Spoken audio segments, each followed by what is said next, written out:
Hi everyone, welcome back to my channel. My name is Heather and today I am back with a tag that I saw on Gina Stanier's channel, and I thought as we are in the bleak midwinter, as it were, that this would be the perfect time to do this tag, and it is the Reading in the Dark tag. I thought this sounded like a lot of fun when I saw her do it, so I thought I'd share my responses with you. Question 1, did you ever read under the covers with a flashlight as a kid? And if so, do you have any memorable books or experiences? I never remember really doing this. I was very lucky in that I was raised in a house where my parents never minded me reading before bed, but I was also very self-directed and really wanted my sleep, so I never stayed up incredibly late reading, no matter how much I was enjoying the book. Now, however, I can't read in bed anymore, which is really sad, and I wish I enjoyed it more, but I just can't get comfortable. Question 2, do you read when you wake up in the middle of the night as an adult? Do you use your e-reader, booklight, the light on your nightstand? Please share any memorable experiences. I'm very lucky, again, in that I don't tend to wake up often in the middle of the night. I think that's mainly because I am so exhausted throughout the school year that I sleep very, very soundly, for better or for worse. During the summer, however, as my brain unspools back to its normal amount of tension, I tend to have more trouble sleeping. And so typically what I will do is either put on a comfort show and try to go back to sleep. Usually those comfort shows are either the 2009 Emma or the 95 Pride and Prejudice, or I will put on my audiobook and just tool around, play a brain game. Sometimes I will read on my iPad if I happen to have a book that I can read there. More often than not, I will listen to my audiobook and I play June's Journey until I can feel myself relax enough to try to go back to sleep. I know that's probably not the best for my sleep health, but I find it soothing. I do have one particular memory of, I believe it was last summer, listening to Can You Forgive Her by Anthony Trollope and playing June's Journey and being so swept up in that story. We had gotten to the really juicy sections, and it made being awake at 2 and 3 a.m. really rather pleasant. Number 3, power outage. What have your reading experiences been when the lights won't turn on, the TV is dead, the computer is out? Do you read then? Share with us any memorable books or reading experiences during a power outage. And I have to say there have been 3 really memorable power outages in recent years for me. The first was in 2018 when a macro burst ripped through my area of the state, which is basically a tornado.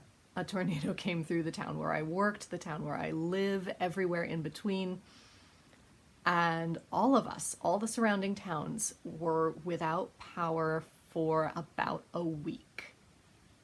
School was not in session because no one could get anywhere, and the school didn't have any power either. Or it was being used as a community center where people could charge their phones and shower and get those basic needs taken care of. So I was at home reading a lot. I distinctly remember finishing the entirety of What Matters in Jane Austen by John Mullen in about a day.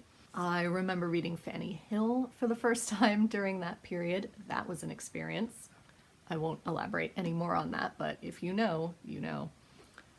And reading Mrs. Robinson's Disgrace, especially reading this in the one instance where I got to go to a town with power. I drove to a town about half an hour south of us where the macro burst had not touched and got to go out to dinner with a friend. And then we watched the National Theatre Live performance of Macbeth with Anne Marie Duff and Rory Kinnear. which was set in a very post-apocalyptic world. And they said in the pre-film interview with the director that, oh yeah, this could happen very easily. Like, imagine there was no power and all the ATMs were out and people couldn't get any money. We would descend into this very quickly. And we both looked at each other and went, too close for comfort. But I remember reading this book during that day. Then we had a similar power outage in the summer of 2020. So isolating and having no power for a week, that was extra exciting. In which I distinctly remember reading The Mercies while I staved off a panic attack. I remember reading The Bass Rock by Evie Wyld, mostly in bed by booklight because there was nothing else to do. And I remember reading Anne's House of Dreams. But during each of those power outages, much as I love reading and as much as I can read a lot in one go, there reached a point at around day 4 where I was just done. I was so done. And just kept thinking to myself, I want to do something else other than read. But there was nothing else to do. You couldn't go anywhere because nothing else was open. We had no internet, no electricity. When the power goes out, we have no running water if our generator is not running. There was nothing to do. And I just reached a point where I wanted to have the option of doing something else for once. Luckily, that has not happened since. However, the last memorable power outage was during a terrible storm on December 23rd. And it was quite nice in that winter break got to be one day longer because we did not go into school. But we once again lost power, so I read the entirety of A Christmas Carol and all of the other Christmas writings in this bind-up in one day, while slightly panicking, were we going to get power back in time for Christmas? We did. It was fine, but slightly anxiety-inducing. Question number 4, reading ignorance. Did you ever read a book because you realized you were completely in the dark about a particular subject or genre? What was the book and what was the experience like?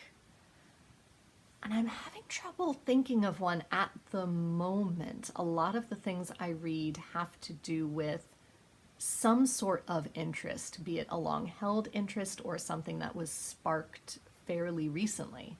The only thing I can think of is this book, I Met Lucky People, the story of the Romani Gypsies by Yaron Matras. And I read this because I realized I really knew nothing about the Roma people. And I wanted to learn more, and I had heard good recommendations from big booktubers at the time, and I really enjoyed it. And a lot of the things I learned made so many of the other things that I had seen or noticed in reality TV or in operas make a lot more sense.